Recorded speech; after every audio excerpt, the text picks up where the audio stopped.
The council chamber on Consensus Prime stretched higher than any cathedral ever built on Earth. Ambassador Elena Vasquez stood at the center of the vast spherical room, feeling smaller than she had ever felt in her life. Around her, rising in perfect circular tiers, sat representatives from 3,000 different species. Some breathed oxygen like her, others existed in sealed tanks of methane or floated in magnetic fields. A few were pure energy contained in crystalline matrices.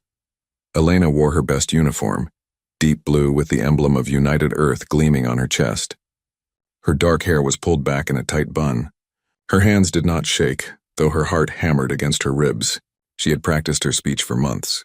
She had studied every protocol, learned the formal greetings in 40 different languages, and memorized the names of every major council member. None of it seemed to matter now. The holographic display floated beside her, showing the evidence she had brought. Maps of human space, records of Krell incursions into the outer colonies, footage of Krell warships testing Earth's defenses, probing for weaknesses growing bolder with each passing month. The data was clear and undeniable.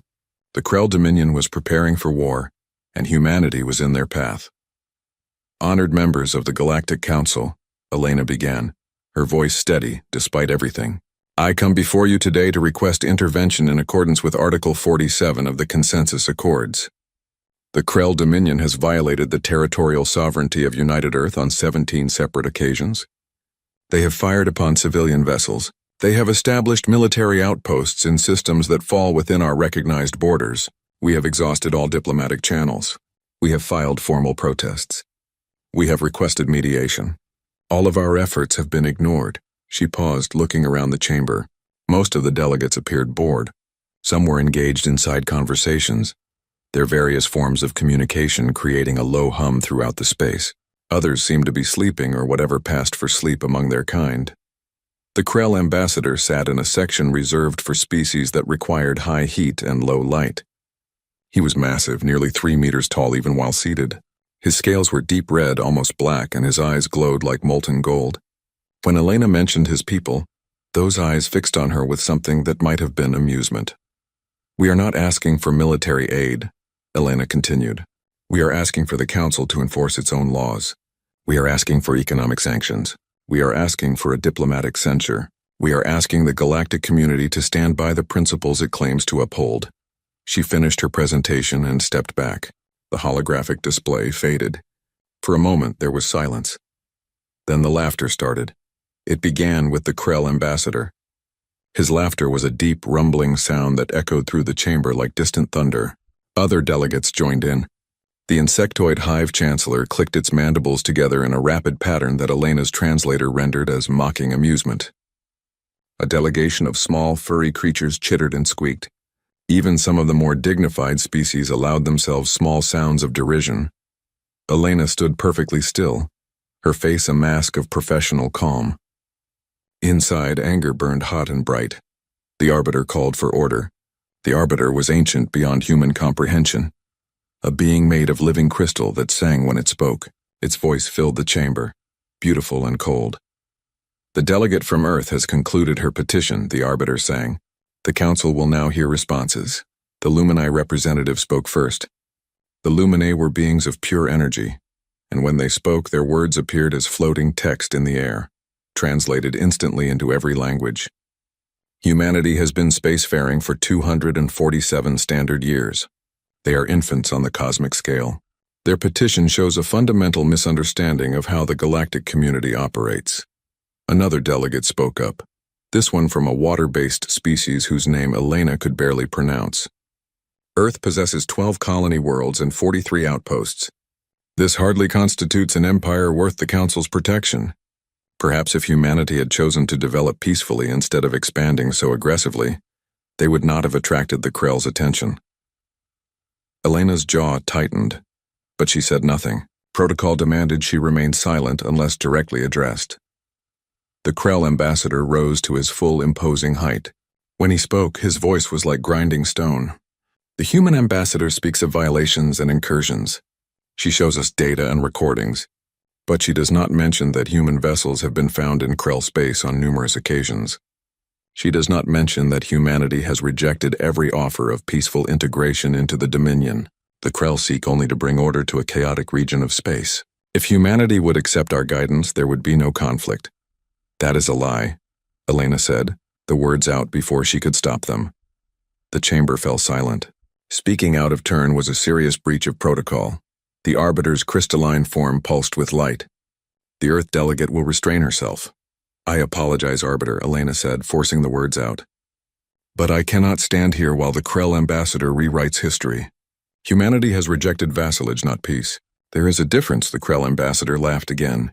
Vassalage, integration. The human makes distinctions without difference. The strong guide the weak. This is the natural order. Humanity's pride will be its downfall. More murmurs of agreement rippled through the chamber. Elena realized with sinking certainty that the decision had been made before she ever spoke. This entire proceeding was a formality, a performance for the records. The Hive Chancellor spoke next, its voice a series of clicks and chirps. The Hive has examined Earth's military capabilities. They possess primitive kinetic weapons, chemical propulsion, fission and fusion reactives. Their largest vessels displace less than 1 million tons. They have no shield technology, no plasma weapons, no quantum entanglement communication. The Krell Dominion possesses 300 warships in the region, each capable of reducing an Earth city to ash in moments. This is not a conflict. This is an execution waiting to happen. Then perhaps the Council should prevent that execution, Elena said quietly. The Arbiter sang a long, complex note. The Council has heard the petition from United Earth. The Council has heard testimony from relevant parties. The Council will now deliberate. The deliberation took less than 5 minutes. The Council has reached a decision. The Arbiter announced. The petition from United Earth is denied. The evidence presented does not meet the threshold for Council intervention under Article 47. The territorial disputes between Earth and the Krell Dominion are considered internal matters to be resolved between the parties involved. Furthermore, the Council advises United Earth to carefully consider the Krell Dominion's offers of integration. Many species have found prosperity and protection under Krell guidance. Elena closed her eyes for just a moment. When she opened them, her expression was unreadable. I understand, she said. Thank you for your time and consideration. She began to walk toward the exit, her footsteps echoing in the enormous chamber. She had almost reached the door when she stopped and turned back. A question, if I may, Arbiter. Speak. What is the point of having laws if they are not enforced? What is the point of having a council if it does not act? You have 3,000 species represented here, and not one will stand for what is right. You will watch Earth burn, and you will call it an internal matter. I want you all to remember this moment. Remember that you had a choice. She paused at the threshold and delivered her final words. Because we'll remember too, and when we survive this, and we will survive it, you'll learn what humans do when they're forced to stand alone. You'll learn what we're capable of when the galaxy abandons us. We'll handle this ourselves. The door closed behind her with a soft hiss, and Ambassador Elena Vasquez was gone. In the chamber, an uneasy silence fell. The Krell ambassador laughed once more, but this time no one joined him. The message from Consensus Prime reached Earth 18 hours after Elena delivered it. President Okonkwo sat in the Situation Room beneath Geneva, surrounded by holographic displays and military advisors. She was a tall woman with gray streaks in her hair and eyes that had seen too many wars. She listened to Elena's report without interruption, her face growing harder with each word. When the recording ended, she leaned back in her chair. So they said no. They said no, confirmed General Morrison, head of Earth Defense Forces. He was a stocky man with broad shoulders and scars on his hands from his years in the Marine Corps. Worse than no, they basically told us to surrender or die. Then we die fighting, said Admiral Chen from his position at Luna Command. His image flickered in the holographic display, showing him standing on the bridge of the orbital defense station. Behind him, through the viewport, Earth hung in space like a blue marble. The Krell fleet has already moved into position at the edge of the Kuiper Belt. 300 warships. They're not trying to hide. They want us to see them. President Okonkwo studied the tactical display. The Krell fleet showed as red markers arranged in a standard invasion formation. It looked like a wall of blood pressing toward the inner system. How long do we have? If they advance at cruising speed, 2 weeks. If they push hard, maybe 10 days. And our forces? Admiral Chen pulled up another display. Blue markers appeared, scattered throughout the solar system. 72 capital ships, 216 destroyers and frigates, 400 smaller vessels, plus the orbital defense platforms around Earth, Mars, and the outer colonies. On paper, we're outnumbered 4-1. In reality, it's worse than that. Their weapons are better. Their shields are better. Their FTL is better. But they don't know how we think, said Dr. Sarah Kimathi, the civilian advisor who had helped design Earth's defense strategy. She was a small woman with sharp eyes and a mind that could see patterns others missed. They think they know us. They've studied our public broadcasts, our historical records, our diplomatic communications, but they don't understand us. Explain, President Okonkwo said. Dr. Kimathi stood and began to pace. Every other species in the galaxy achieved FTL travel through some kind of gift. The Lumini were born with it, existing in higher dimensions naturally. The Krell found ancient technology on their homeworld. The Hive evolved it through genetic engineering. Even the younger species stumbled onto relics or were uplifted by older civilizations. She paused and looked around the room. But humans? We had to figure it out ourselves, every step, every breakthrough. We didn't find a warp drive in a cave. We built it piece by piece, failure after failure, until we finally got it right. And because we built it ourselves, we understand it in ways other species don't. We can modify it, improve it, break it down and rebuild it for different purposes. The same is true for everything else, General Morrison added. Our weapons, our ships, our tactics. The Krell expect us to fight like a standard military force because that's what everyone else does. They expect formations and fleet engagements and honorable combat. But we're not going to give them that, Admiral Chen said with a grim smile. President Okonkwo looked at each of them in turn. Are we ready? As ready as we'll ever be, Chen replied. Operation Hornet's Nest is in position. Operation Anvil is prepared. The civilian evacuation is 60% complete. We've moved everyone we can to the underground shelters on Earth and the deep stations on Mars. The president nodded slowly. She had hoped the council would help. She had believed that civilization and law would mean something beyond Earth's orbit. She had been wrong. Then we proceed as planned. Send word to all commands. Tell them the council refused our petition. Tell them we're on our own. She stood and everyone in the room stood with her. And tell them that when this is over, the galaxy will remember what happened when they left humanity to face extinction alone. The orders went out within the hour. Across the solar system, human forces began to move.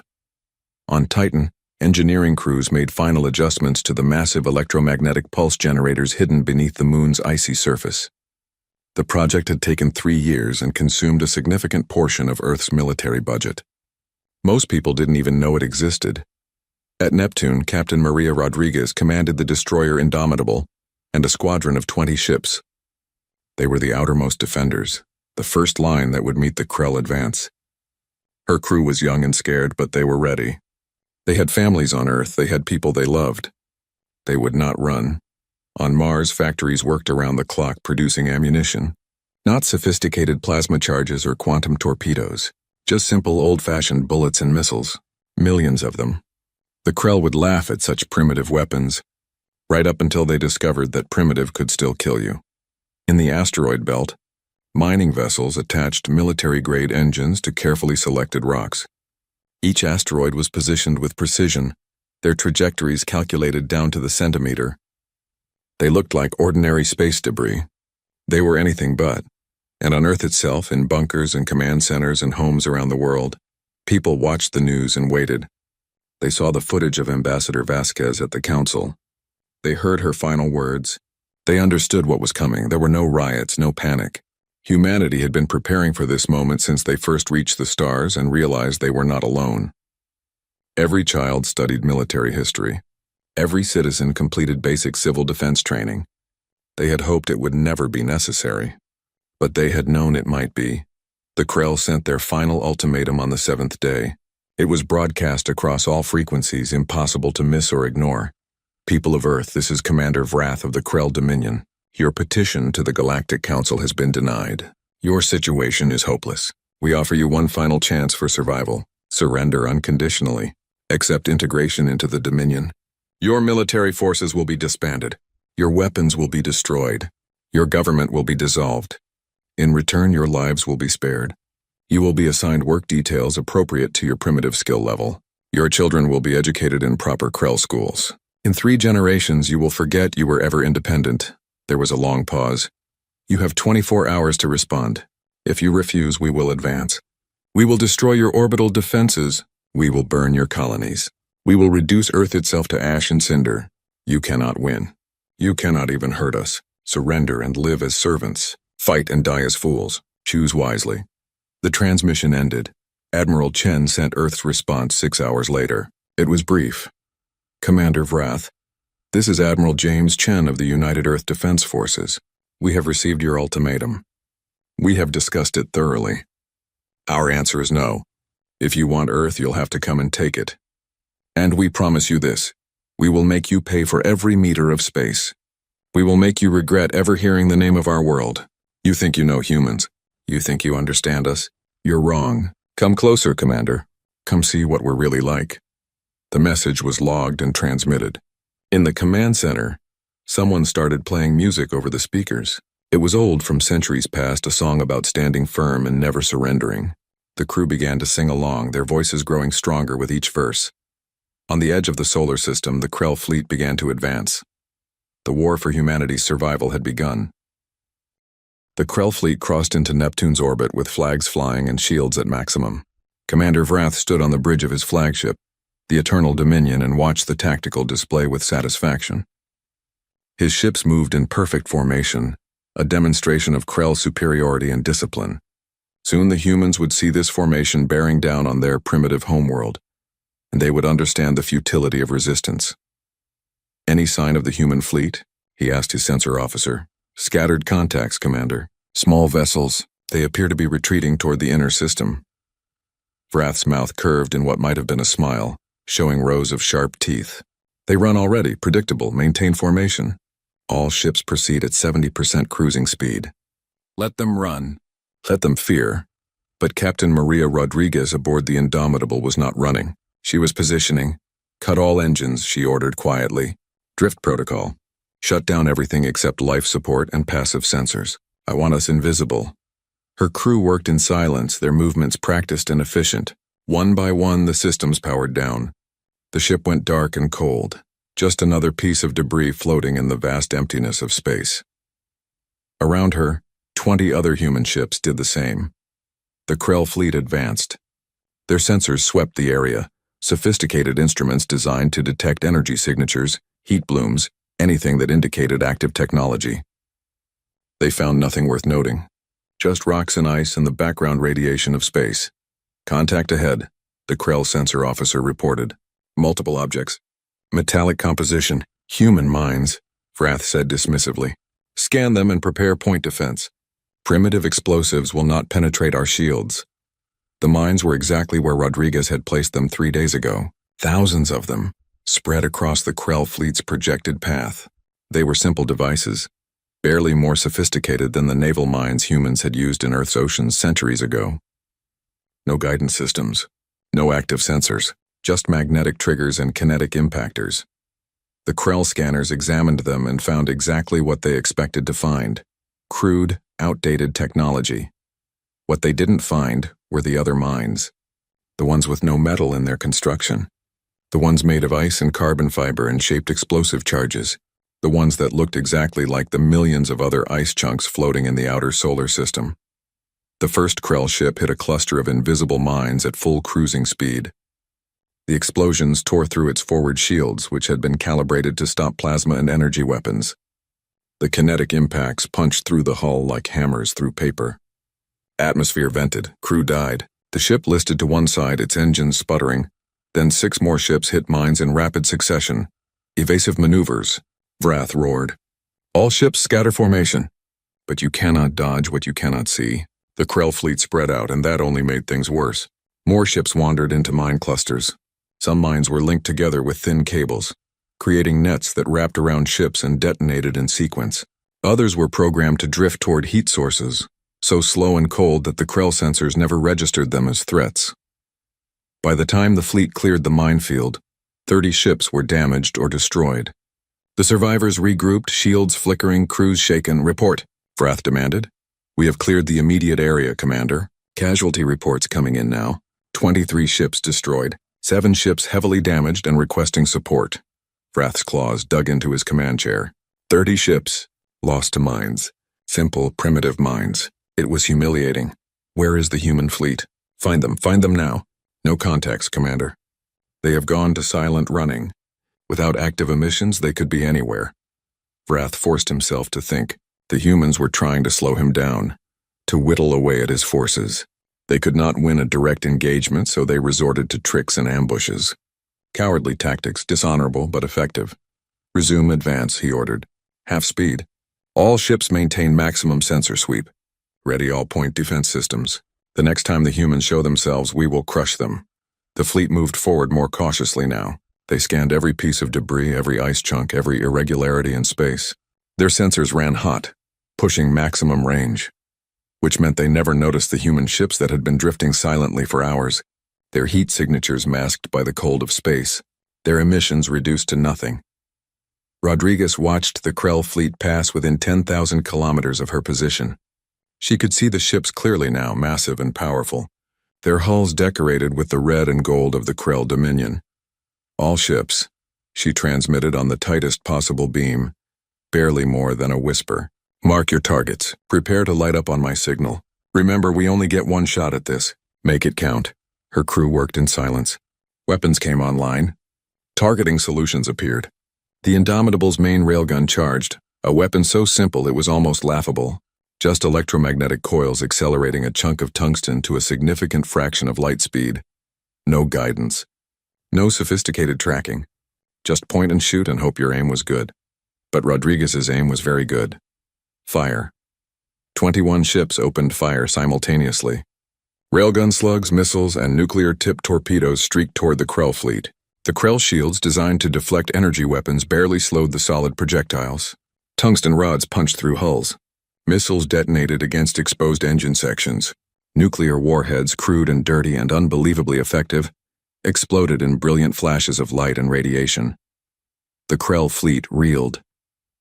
More ships died or were crippled, and before they could recover, before they could even locate their attackers, the human ships went dark again and drifted away on carefully calculated trajectories. Find them, Wrath screamed. Return fire! But there was nothing to shoot at. The humans had already disappeared into the darkness. The battle continued for 3 more days as the Krell fleet crawled toward Uranus. The humans never fought fair. They never engaged in open combat. They set traps and ambushes. They used the environment against their enemies. They hid behind asteroids and inside ice clouds. They would strike suddenly, viciously, and then vanish before the Krell could respond. Captain Sarah Okafor commanded the destroyer Defiance, leading her squadron in a desperate attack against a Krell battlecruiser that had separated from the main fleet. Her ship was fast but lightly armored, designed for hit-and-run operations. She drove straight into the battlecruiser's weapons range, her shields flaring under plasma fire, and launched every missile she had. Most of the missiles were shot down. 3 got through. They struck the battlecruiser's shield generators, overloading them for just a moment. And in that moment, Okafor made her decision. All power to forward thrusters, she ordered. Crew, evacuate to the aft compartments. Seal all bulkheads. Her executive officer understood immediately. Captain, no. There has to be another way. There isn't, Okafor said calmly, and we both know it. Get everyone to the escape pods. Give them 30 seconds, then launch all pods. That's an order. She did not wait for confirmation. She took manual control of the ship and aimed directly at the battlecruiser's hangar bay. Where the shields were weakest, the Defiance accelerated to ramming speed. The Krell crew on the battlecruiser watched in disbelief as the human ship drove straight toward them. They tried to shoot it down, but Okafor was too close, too fast. At the last moment, she increased power to maximum and braced for impact. The Defiance hit the hangar bay at a significant fraction of light speed.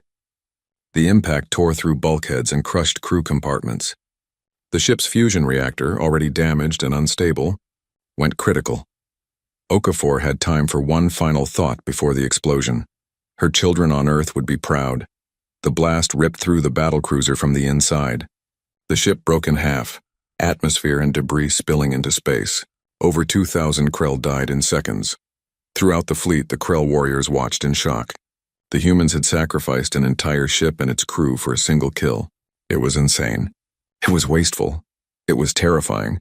Because if the humans were willing to do that, what else were they capable of?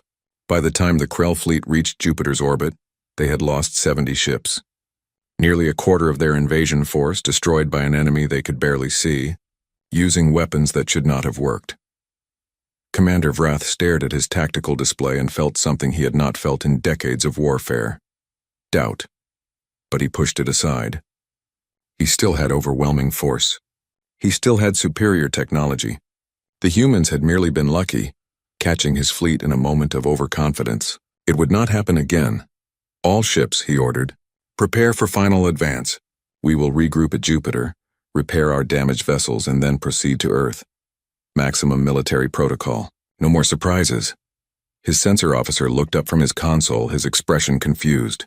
Commander, I'm detecting strange energy readings around Jupiter's moons. Multiple power sources. Very large. Vrath felt a chill run down his spine. Explain. I don't know, Commander.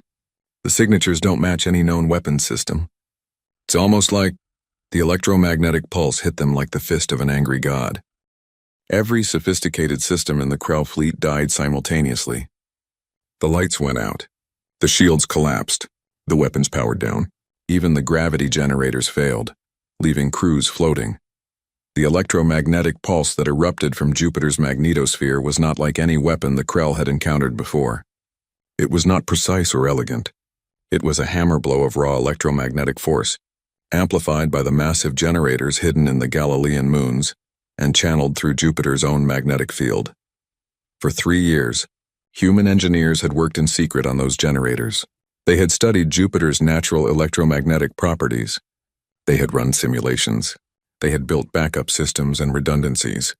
And they had waited for the moment when the Krell fleet would be close enough to feel the full force of humanity's trap. That moment had arrived. Commander Vrath floated in the darkness of his ship, unable to see, unable to communicate. Emergency lights flickered and died. His command chair was loose beneath him, the magnetic clamps that held it to the deck without power. Around him he could hear his crew shouting in confusion and fear. Get the backup systems online. He roared into the darkness. Engineering report. Someone tell me what just happened. No one answered. The communication systems were dead too. On the tactical display, which had gone completely dark, the Krell fleet had been scattered across a sphere of space 50,000 kilometers wide.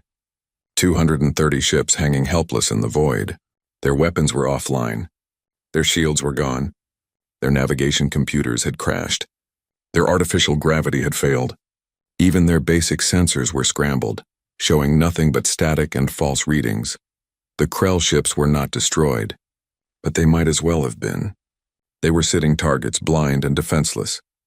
Admiral Chen watched from Luna Command as the EMP wave dissipated. The generators on Jupiter's moons had burned themselves out, creating that pulse. They were good for exactly one shot, and that shot had been perfect. Confirm all targets are dark, he ordered. Confirmed, Admiral. Every Krell ship in range is showing 0 emissions. The pulse exceeded projected effectiveness by 12%. Chen allowed himself a small smile. Exceeded projections. Dr. Kamathi would be pleased. She had designed the system, argued for its funding, and insisted it would work despite skepticism from half the military command. Transmit to all human forces. Operation Anvil is go. Engage at will. Throughout the solar system, human ships that had been hiding, waiting, watching, powered up their systems and moved in for the kill. These were not the light destroyers and frigates that had harassed the Krell fleet during their advance. These were the capital ships, the heavy cruisers and battleships that humanity had been holding in reserve. They had stayed hidden behind moons and asteroids, their reactors running cold, waiting for this exact moment. Now they emerged into the light, and they were ready. Captain Wei commanded the battleship Tiananmen. She had named it herself, after the square in old Beijing where her grandmother had witnessed history being made.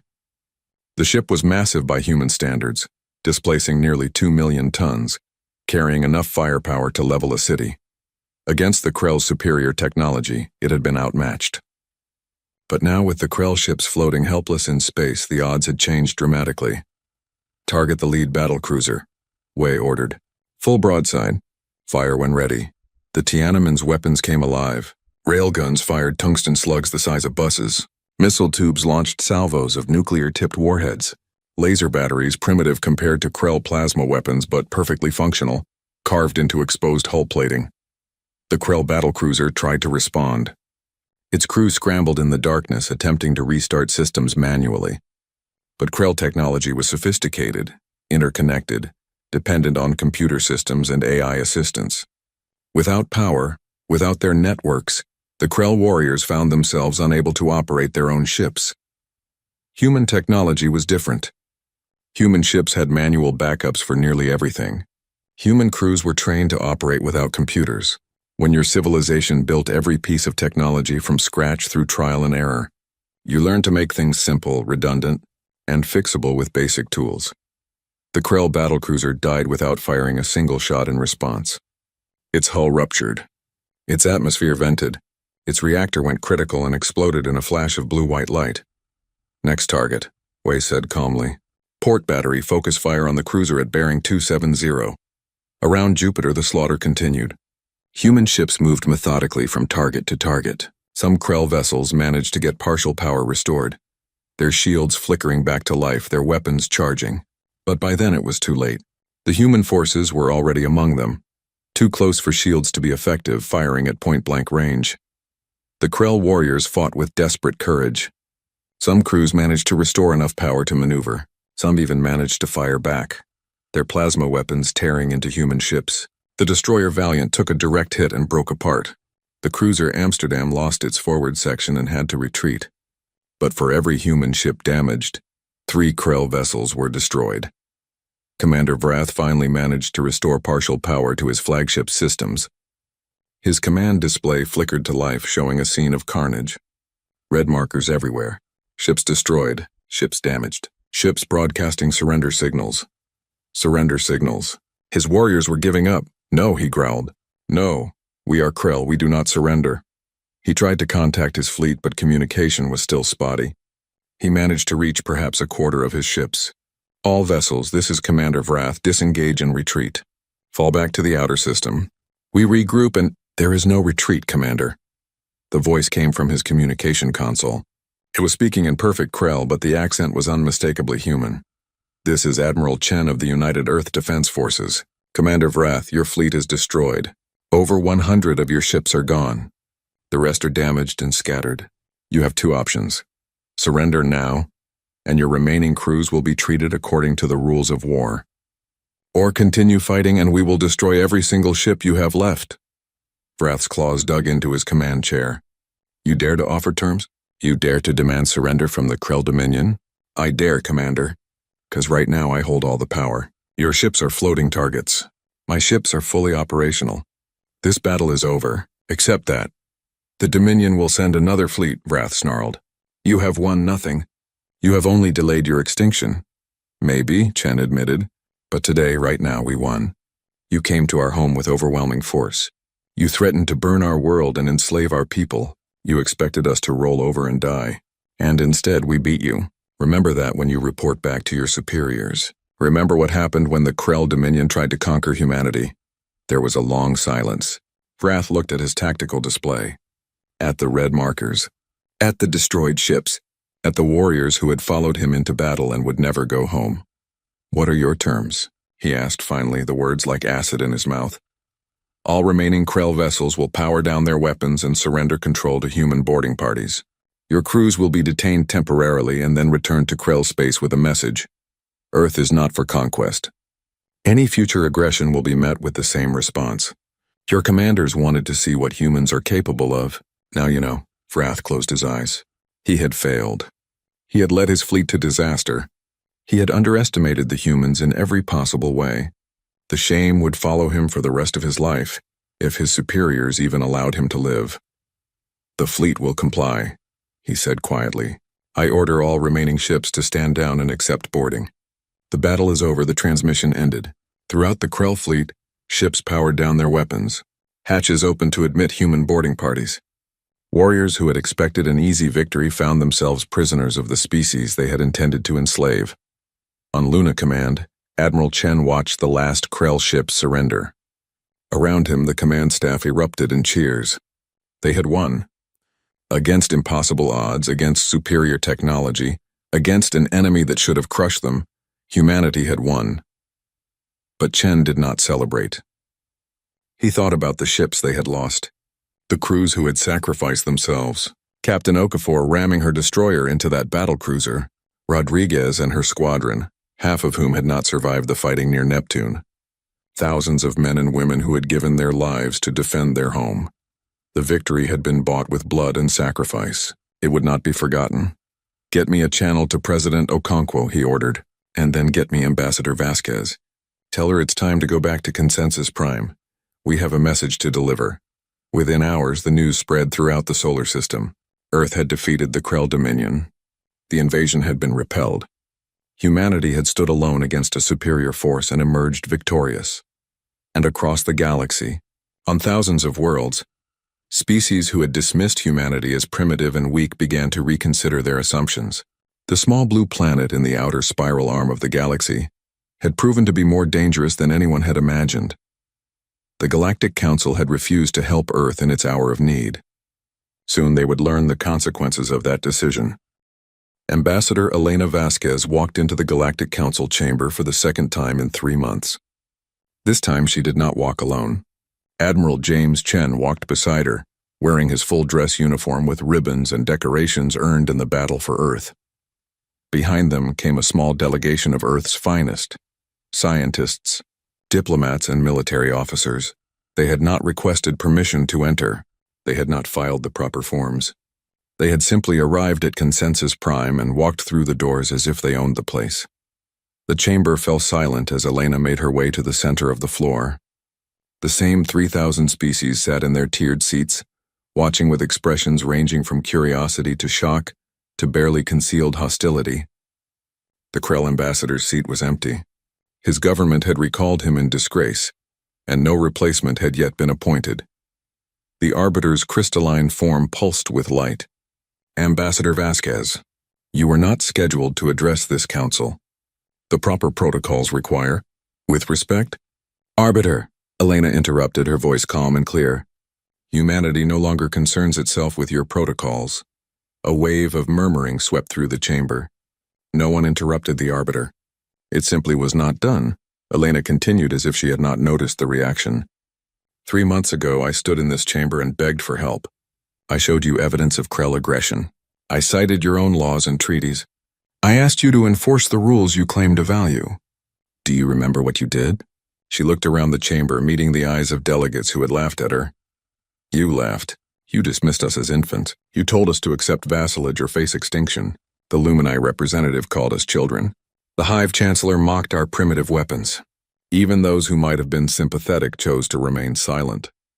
You decided that humanity was not worth protecting, that our lives, our freedom, our civilization meant nothing compared to your precious political calculations." Admiral Chen stepped forward, his voice carrying easily through the vast space. "So we did what humans have always done when faced with impossible odds. We adapted, we fought, we won." He activated a holographic display that showed the battle statistics. The numbers were stark and undeniable. 300 Krell warships, 70 destroyed in ambushes, over 100 destroyed at Jupiter, the remainder captured or forced to retreat. "The Krell Dominion came to Earth with overwhelming force," Chen said. "They expected an easy victory. They expected us to surrender or die. Instead, we destroyed their fleet. We captured their commander. We sent the survivors home with a message. Earth is not for conquest." The Lumini representative projected text into the air. "The Council congratulates Earth on its unlikely victory. However, this does not change the fundamental situation. The Krell Dominion is vast. They will send another fleet. Earth cannot prevail forever." "You're right," Elena said. "We can't, not alone. But we're not going to be alone anymore." She gestured, and new information appeared on the holographic display. Treaties, trade agreements, mutual defense pacts, dozens of them, all signed in the past 6 weeks. 17 species have approached Earth since our victory, Elena explained.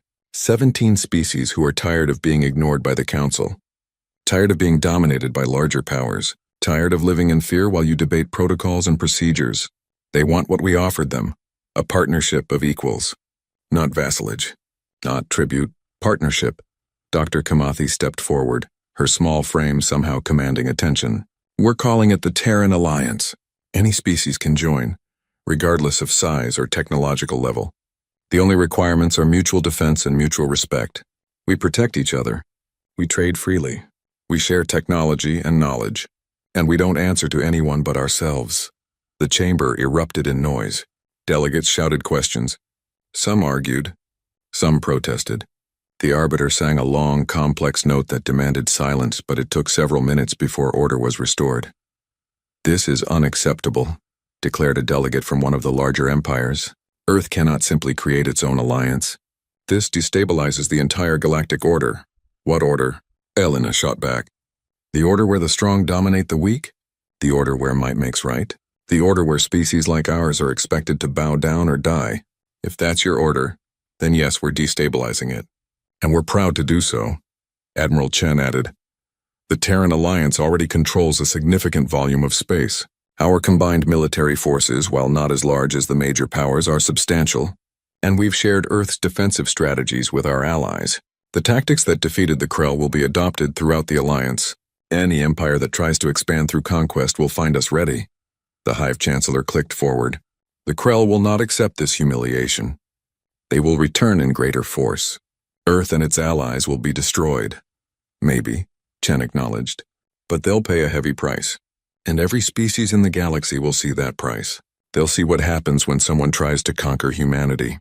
They'll see that we don't just roll over and die, and they'll think twice before they make the same mistake the Krell made. Elena took a step forward, her voice growing stronger. But here's what I really want you to understand. We're not here to ask for your permission. We're not here to beg for your approval. We're here to tell you how things are going to be from now on. She pointed around the chamber. You had a chance to stand with us. You chose to sit and watch. You chose to let us face extinction alone. Fine, we'll remember that. Every species in the Terran Alliance will remember that. When you come asking for our help someday, when you need something from us, we'll remember what you did. The Arbiter sang a warning note. Ambassador Vasquez, you speak dangerously close to threatening this council. It's not a threat, Arbiter. It's a promise. The galaxy has changed. For thousands of years, the council has maintained order through inaction and compromise. You've allowed the strong to dominate because it was easier than standing up for what's right. But now there's a new power in the galaxy. A power that doesn't play by your rules. A power that earned its place through blood and sacrifice. She paused and looked directly at the Arbiter's crystalline form. Humanity will never forget that when we needed you most, you abandoned us. Our children will learn this history. Our grandchildren will remember. And the species who stood with us in our hour of need will be rewarded, while those who laughed at us will find that humanity has a very long memory. Admiral Chen pulled up a final display. We're sharing this with every species in the galaxy. A complete record of Earth's petition to the Council, your deliberation, your decision, your dismissal of our evidence, and then the results of the battle. We want everyone to know exactly what happened here. This is so every species can make their own choice, Elena said. Stay with the Council and hope they'll protect you when your turn comes. Or join the Terran Alliance and know that you'll have partners who will fight beside you. Partners who understand that freedom is worth defending. Partners who won't abandon you when things get difficult. More delegates began to speak, some angry, some calculating, some actually interested, but Elena held up her hand. We're done here. We've said what we came to say. The Terran Alliance formally notifies the Galactic Council of its existence. We'll follow interstellar law where it makes sense. We'll trade with anyone who wants to trade. We'll defend our territory and our allies with everything we have. And we'll do it all without your permission. She turned to leave, Admiral Chen and the rest of the delegation falling in behind her. They were halfway to the door when the Arbiter sang out.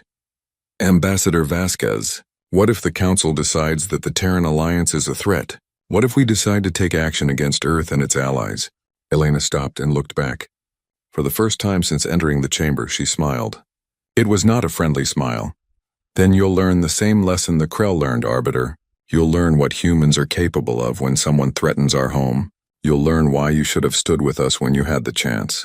And you'll learn that some species, when pushed to the edge, don't fall. They push back. She walked out of the chamber, her footsteps echoing in the silence. Behind her, the Galactic Council sat in stunned quiet, processing what had just happened. Within days, 3 more species formally applied to join the Terran Alliance. Within weeks, 5 more requested negotiations. The Council watched helplessly as a new power bloc formed, united not by ancient treaties or political maneuvering, but by a simple shared belief that strength came from standing together, and that no species should face extinction alone. On Earth, monuments were erected to those who had died defending humanity. Captain Sarah Okafor's sacrifice was taught in every school. The Battle of Jupiter became part of human mythology, and children grew up hearing the story of how humanity stood alone against impossible odds and emerged victorious. Ambassador Vasquez returned to her office on Earth and found a stack of messages waiting. Requests for meetings, trade proposals, applications to join the alliance. She sat down at her desk and began working through them one by one. Thank you for watching and comment for next part.